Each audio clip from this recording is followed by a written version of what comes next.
Quem também está aqui com a gente é o coordenador do Sintraceb, o Sérgio Bernardo, mas aqui especificamente hoje para a gente falar sobre a assembleia que vai ter amanhã dos servidores públicos municipais de Blumenau. Bom dia, Sérgio. Obrigado pela participação. Bom dia, Jorge, a todas e todos que nos acompanham através das ondas da Rádio Itaberá.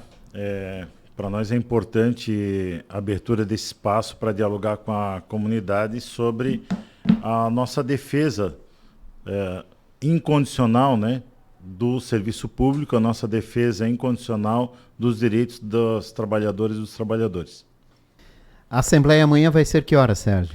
Então, definimos a assembleia no horário das 15h30 em primeira chamada, em segunda chamada 16 horas, em frente à prefeitura, né, popularmente conhecido como Cepa da Figueira, de forma carinhosa, que foi cortada a figueira, onde é o nosso espaço, né, de luta, o espaço municipal, em que apresentaremos para a categoria o resultado de toda a mesa de negociação que aconteceu a partir da data da paralisação, Jorge.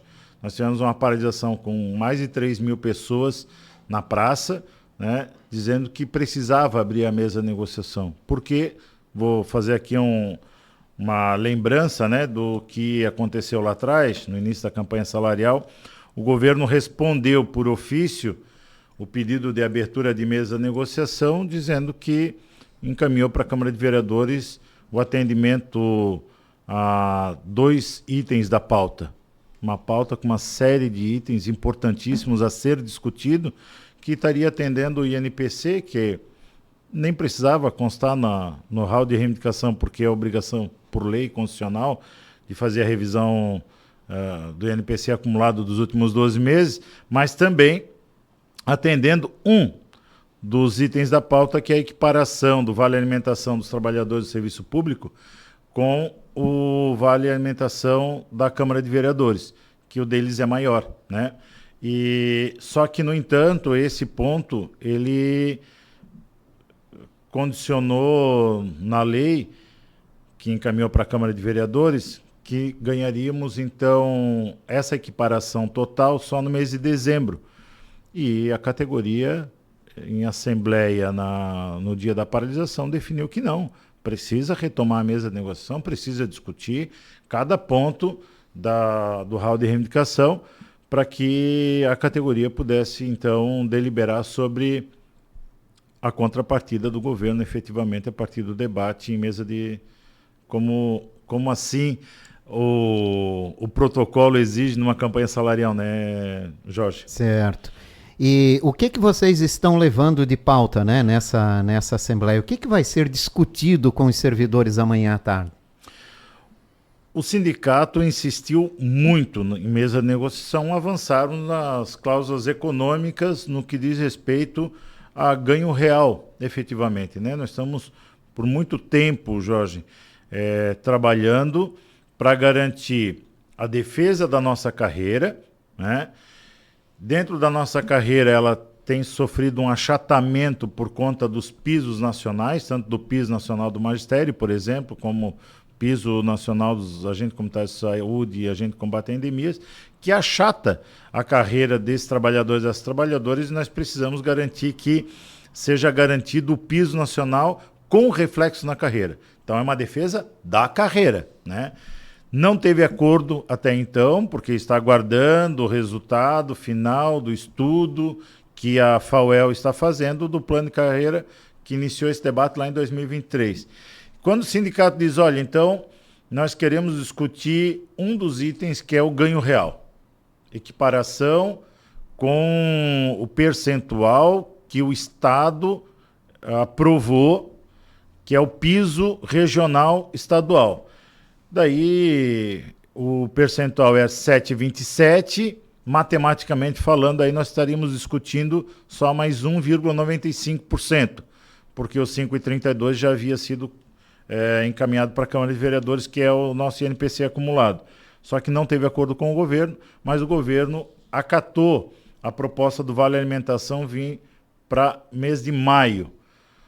Aquele valor que estava decidido na lei já para dezembro.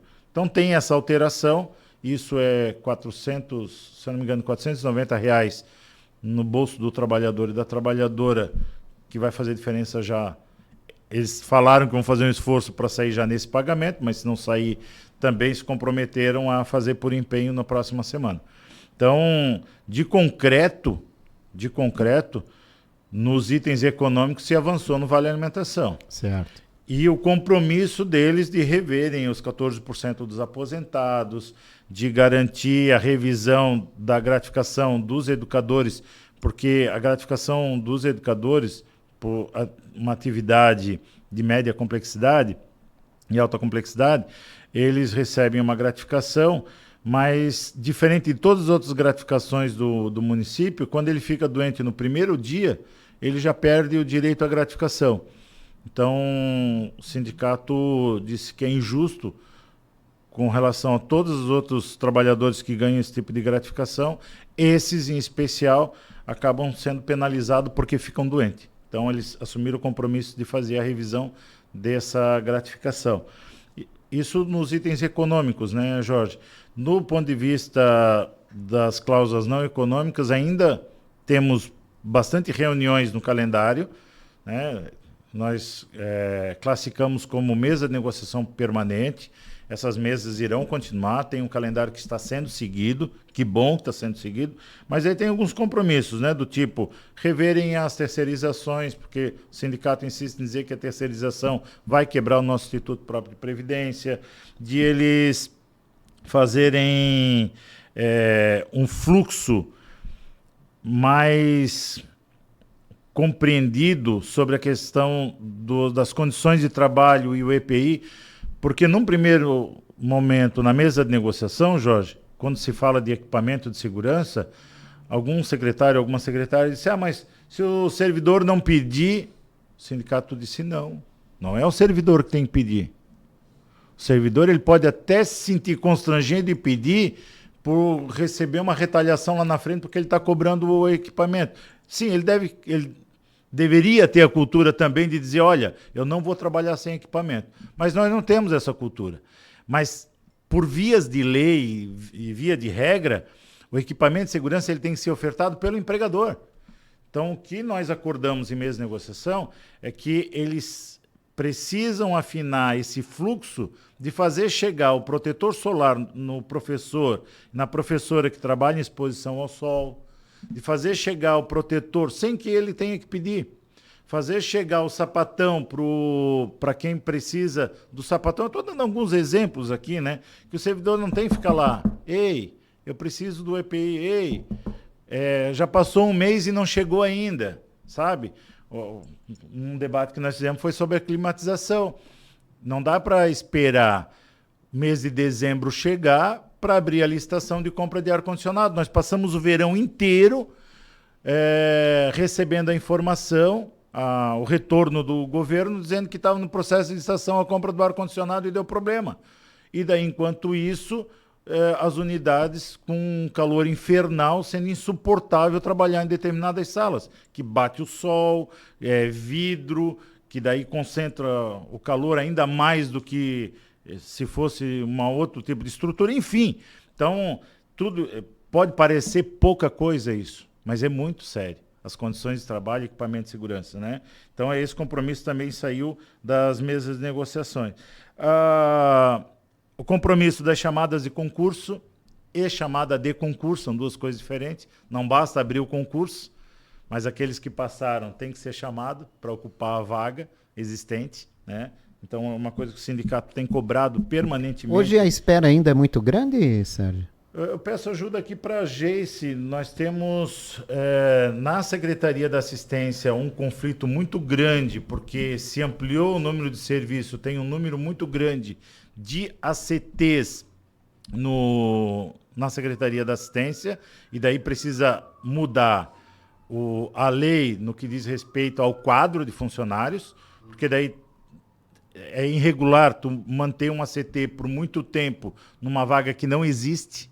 O ACT ele deve ser contratado para uma vaga vinculada. Pior, esse é uma vaga que nem existe. É mais contra a lei ainda, tu entende?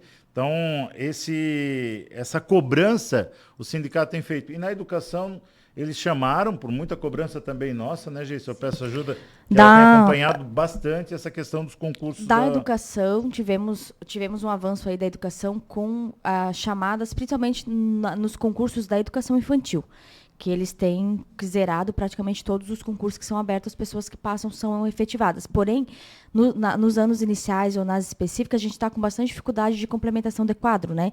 Então, tem profissionais, por exemplo, de geografia, de história, que não são chamados. Chamam um, chamam dois, mas tem uma necessidade do município, inicia-se o ano, muitas vezes, sem esses profissionais de área. E aí tem um prejuízo para essas crianças e tem profissional esperando ser chamado do concurso para ser do quadro permanente daquela unidade e o município, nessas específicas, acaba não fazendo alteração de quadro para conseguir adentrar com esses servidores. Então, o nosso maior nó da educação ele acaba sendo, né, Sérgio, no ensino fundamental e nas específicas, além, obviamente, da discussão relacionada à questão das professoras de educação especial, que, na nossa defesa e nosso entendimento, essas profissionais, uma vez que é um direito do aluno estar no ensino regular da educação especial, que os professores de educação especial também sejam efetivos no município para que a gente não tenha os furos e os problemas que acontecem todo o ano letivo com as crianças público-alvo da educação especial. Tem mais coisa? Manda. Já prometo, estou finalizando. Até 13h a gente acaba. A alteração da Lei Complementar 660 no que diz respeito ao assédio moral teve acordo pela primeira vez na história de eles entenderem que precisa acrescentar, tipificar o que é o assédio moral, fazer constar em lei, né, para que a gente consiga, que possamos aí comprovar acima de tudo, né? E enfrentar, né, esse mal que assola a humanidade, que é o assédio moral, que muito mais importante do que judicializar é erradicar o assédio. Então, para isso, ele precisa estar tipificado, né, Jorge? Nós temos uma questão que se trata de diárias. Nós temos bastante trabalhadores que precisam sair do município. Eu vou dar o exemplo de trabalhadores e trabalhadoras motoristas que precisam levar pacientes para Florianópolis, para a comunidade aqui entender por que o sindicato está discutindo diárias, né? Esses trabalhadores, na lei, eles têm direito à diária. Só que a diária está tão confuso, a comprovação de que ele teve em Florianópolis, a regra está tão confusa, que muitos trabalhadores e trabalhadoras têm ido e não têm ganho a diária, porque a comprovação de que ele teve lá é muito burocrática, né? Então, teve o acordo de alteração do decreto que dispõe sobre a regra da diária e o reajuste da diária, que está defasado por muito tempo. Então, nós entendemos isso como uma vitória também, que até então trazíamos para a mesa de negociação e não éramos ouvidos. E agora teve acordo de eles fazerem alteração dessa questão da diária. E uma questão pontual, Jorge, que julgo ser importante lá para a comunidade do Badenford, é que eles fizeram uma reforma no ambulatório geral do Badenford, que deveria ser inaugurado agora no mês de julho. O sindicato disse, não tem acordo de a equipe de trabalhadoras e trabalhadores voltarem para dentro da unidade do Badenford, lá do ambulatório, que essa reforma ela não atende à demanda que deveria, né, ter acontecido para garantir o atendimento à população com o número de trabalhadoras e trabalhadores. Teve acordo com o governo que o sindicato não aceita voltar todas as equipes para dentro daquela unidade, então que parte da equipe volta para aquela unidade, mas parte da equipe fica no espaço alugado até que se resolva a construção ou o espelhamento daquela unidade. Espelhamento é fazer a mesma quantidade de salas no lado, né, da unidade, ou então a construção de uma outra unidade mais próxima. Então, é bastante coisa. Pelo que vocês falam, houve a reforma, mas não houve um aumento do espaço. Houve de uma sala muito pequena. Uhum. Isso não resolve em absolutamente nada o problema que estava colocado lá naquela unidade. Que era acúmulo de trabalhadores em um único local. Para garantir o atendimento da população. E tem um ponto que é importante destacar, né, Sérgio, que nas mesas de negociação permanente o sindicato cobrou muito, que foi a questão dos 14% dos aposentados, né, a cobrança da alíquota dos 14% de quem já está aposentado. Né, o sindicato foi incisivo nessa cobrança dessa revisão e teve, desde que foi feita a reforma da Previdência, foi o primeiro momento que se sinalizou que eles estudariam, trariam uma resposta de uma viabilização, um estudo para ver se é possível fazer ou não essa reversão. Né? Até que então, nós entendemos que nós entendemos que sim, mas que até então o governo não tem acordo em discutir, não vamos discutir, não. Então a gente conseguiu dar um passinho na questão dos 14%, que para a gente é uma pauta muito cara, principalmente para os nossos servidores aposentados, né, que amargam quando aposentam, que a gente fica discutindo da carreira, né, Sérgio, que a gente não leva vale alimentação, que os abonos, as gratificações também não levam, e ainda agora estão sendo taxados em 14%. Então, ela é uma pauta que está no nosso dia a dia, e acho que é importante destacar, porque são servidores que por muito tempo contribuíram com o município e que precisam dessa resposta do governo municipal também. Então quer dizer que o município já não está tão radical, é isso?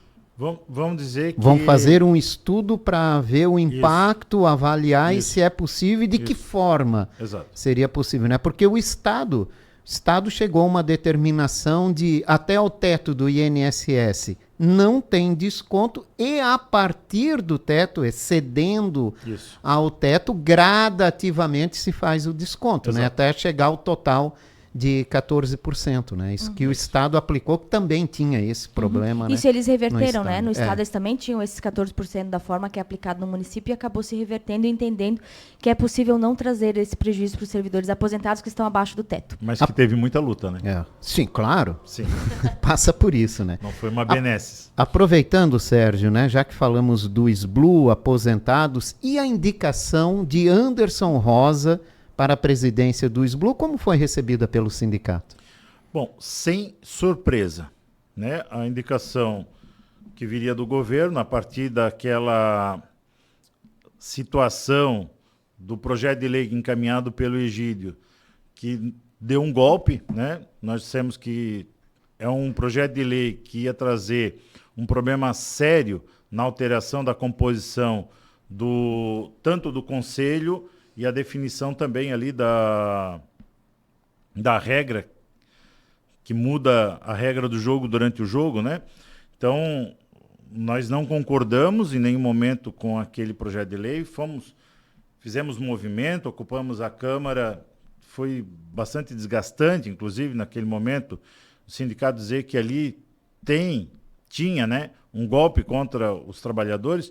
O governo, a partir do momento que passa o projeto de lei, o sindicato não vê como surpresa o prefeito indicar o Anderson Rosa, ou se fosse uma outra pessoa, porque vai cumprir uma tarefa, Jorge, que é do governo, que não é a tarefa de defender o SBLU, não é a tarefa de fazer o debate sobre o direito dos aposentados, o direito previdenciário. É uma regra matemática. A matemática é como é que se garante a sobrevida do SBLU, fazendo que o governo não cumpra com o seu papel. Eu estou aqui prevendo o futuro, não muito longínquo, que já vem acontecendo há bastante tempo, as tentativas dos governos em usarem o dinheiro do SBLU e chegar no final do ano e dizer, olha, não temos dinheiro, vamos ter que parcelar, reparcelar e sair distribuindo aí recurso para as entidades não governamentais, por exemplo. E não estou falando mal das entidades não governamentais. Estou dizendo que teria um compromisso previdenciário, o governo, no mesmo mês que diz que tem superávit para distribuir dinheiro para as entidades não governamentais, faz um projeto de lei dizendo que tem déficit orçamentário, tem déficit no governo, que precisa parcelar e reparcelar a dívida com o SBLU. É isso que é matemática essa indicação, né? E por isso que não é visto com surpresa. O sindicato tem uma relação de diálogo com o secretário Anderson Rosa, de respeito na condição, né, de autoridade do município, na condição de secretário. Continuamos estabelecendo o diálogo, buscando, né, estabelecer, o secretário também, Por muito tempo, vocês devem ter visto que em nenhum momento o sindicato usa o espaço do movimento sindical para desqualificar a pessoa do secretário, para desqualificar a pessoa de um prefeito, mas para dizer, olha, isso é uma tarefa de governo.